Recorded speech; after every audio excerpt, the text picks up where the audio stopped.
Hey everyone, आज की video में हम पढ़ेंगे सीड हैबिट। तो सीड हैबिट हमें टेरिडोफाइट्स में देखने को मिलती है। सीड हैबिट का मतलब होता है सीड रखने, मतलब एंजियोस्पर्म और जिम्नोस्पर्म में सीड्स प्रेजेंट होते हैं, तो उससे के पहले की जो प्लांट है यानी टेरिडोफाइट है उसमें ये हैबिट चालू हो जाती है। उसमें हेटेरोस्पोरिक कंडीशन देखने को मिलती है, साथ में उसमें सीड इवॉल्व होने की क्षमता है, मतलब भी आगे जाकर सीड वाले प्लांट पे इवॉल्व होगा। तो उस तरीके के प्लांट होते हैं टेरिडोफाइट। इसको समझते हैं एक बार। सीड हैबिट का क्या मतलब होता है? वो एक ऐसा प्रोसेस है जिसमें केवल एक सिंगल मेगास्पोरेंजियम के अंदर रहता है, जैसे कि हायर प्लांट्स में होता है। बाकी सारे मेगास्पोर डीजेनरेट हो जाते हैं, लेकिन केवल एक मेगास्पोर फंक्शनल रहता है और वो मेगास्पोरेंजियम के अंदर रहता है और ये आगे जाकर फीमेल गैमेटोफाइट बनाता है। यही सेम प्रोसेस हमें टेरिडोफाइट में भी देखने को मिलता है कि केवल एक मेगास्पोर जो होता है वो फंक्शनल रहता है मेगास्पोरेंजियम के अंदर और आगे जाकर ये फीमेल गैमेटोफाइट बनाता है। तो इसको हम बोल सकते हैं ये प्रिकर्सर है, यानी एंजियोस्पर्म और जिम्नोस्पर्म से पहले के जो प्लांट्स थे उनमें सीड रखने की हैबिट चालू हो गई थी, सिर्फ टेरिडोफाइट में, सब में नहीं, कुछ कुछ में। तो स्पर्मेटोफाइट्स के प्रिकर्सर है। स्पर्मेटोफाइट मतलब जो सीड होते हैं जिनमें, यानी कि जिम्नोस्पर्म और एंजियोस्पर्म, उनके ये प्रिकर्सर कहे जाते हैं।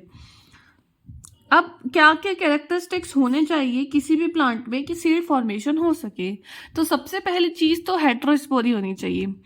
हेटेरोस्पोरी होगी तो ही सीड बनेंगे, और हेटेरोस्पोरी हमें टेरिडोफाइट में मिलनी चालू हो जाती है, लेकिन सारे टेरिडोफाइट में हेटेरोस्पोरी नहीं मिलती है। कुछ ही मेंबर्स में हमें हेटेरोस्पोरी देखने को मिलती है। ये लास्ट वीडियो में हम देख चुके हैं हेटेरोस्पोरी क्या होती है और किस किस में देखने को मिलती है। यहाँ एक बार मैं बता देती हूँ। हेटेरोस्पोरी का मतलब है अलग अलग स्पोर्स, यानी एक मेगा स्पोर मिलता है और एक माइक्रोस्पोर मिलता है जो मेल और फीमेल गैमेटोफाइट बनाते हैं। अब मेगा स्पोर्स दूसरी क्वालिटी क्या है कि मेगास्पोरेंजियम के अंदर केवल एक मेगास्पोर ही फंक्शनल रहना चाहिए, तभी वो आगे जाकर एम्ब्रियो को अच्छे से डेवलप कर पाएगा। और तीसरी क्वालिटी क्या है कि जो मेगास्पोर है वो मेगास्पोरेंजियम के अंदर ही रहेंगे जब तक ये फर्टिलाइजेशन और एम्ब्रियो का फॉर्मेशन नहीं हो जाता। जो जितने भी हायर प्लांट्स हैं उन सब में एम्ब्रियो प्लांट के अंदर ही बनता है, तो ये सेफ रहता है। तो ये सारी कुछ कैरेक्टरिस्टिक्स हैं। इसके अलावा जो एम्ब्रियो होता है वो अपना न्यूट्रिशन लेगा मदर प्लांट से, जैसे कि हायर प्लांट्स में एंडोस्पर्म से लेता है, ऐसे ही इसमें भी कुछ ना कुछ मदर प्लांट से न्यूट्रिशन अपटेक के लिए टिश्यू होते हैं। इसके अलावा जो मेगास्पोरेंजियम की टिप है उसका डेवलपमेंट प्रॉपर तरीके से होना चाहिए ताकि वो माइक्रोस्पोर्स यानी पॉलन ग्रेन्स को रिसीव कर सके।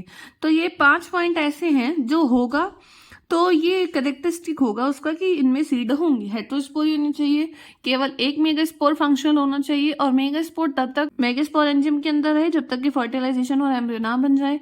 एम्ब्रियो अपना फूड लेगा तो वो मदर प्लांट से लेगा और इस मेगास्पोरेंजियम की टिप अच्छे से डेवलप होगी ताकि वो माइक्रोस्पोर को रिसीव कर सकें। ये तो क्वालिटी है कि सीड रखने वाले प्लांट्स में क्या क्या कैरेक्टर होने चाहिए। लेकिन अब हम बात करते हैं कि टेरिडोफाइट में ये सब कुछ होता है, फिर भी उसमें सीड क्यों नहीं फॉर्म होते? तो उसकी कुछ वजह है। पहली वजह ये है, मेगास्पोर जो होता है उसका मेगास्पोरेंजियम से कनेक्शन नहीं होता, तो टिश्यू के थ्रू कनेक्शन होना जरूरी है। अगर वो कनेक्शन नहीं होगा तो न्यूट्रिशन कैसे अपटेक करेगा एम्ब्रियो? तो न्यूट्रिशन कनेक्शन ना होने की वजह से ये एक पहला कारण है जो कि सीड फॉर्मेशन नहीं होता।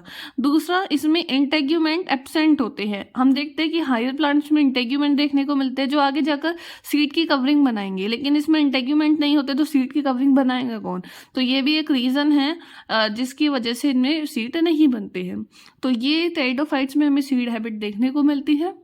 हेटेरोस्पोरी हम देख ही चुके हैं लास्ट वीडियो में। इस वीडियो में आपको कहीं भी डाउट हो तो आप कमेंट करके पूछ सकते हैं। आपको किसी और टॉपिक की वीडियो चाहिए तो भी आप कमेंट कर सकते हैं। ऐसे ही और वीडियोस देखने के लिए द DK बॉटनी को लाइक शेयर सब्सक्राइब करें। Thanks for watching.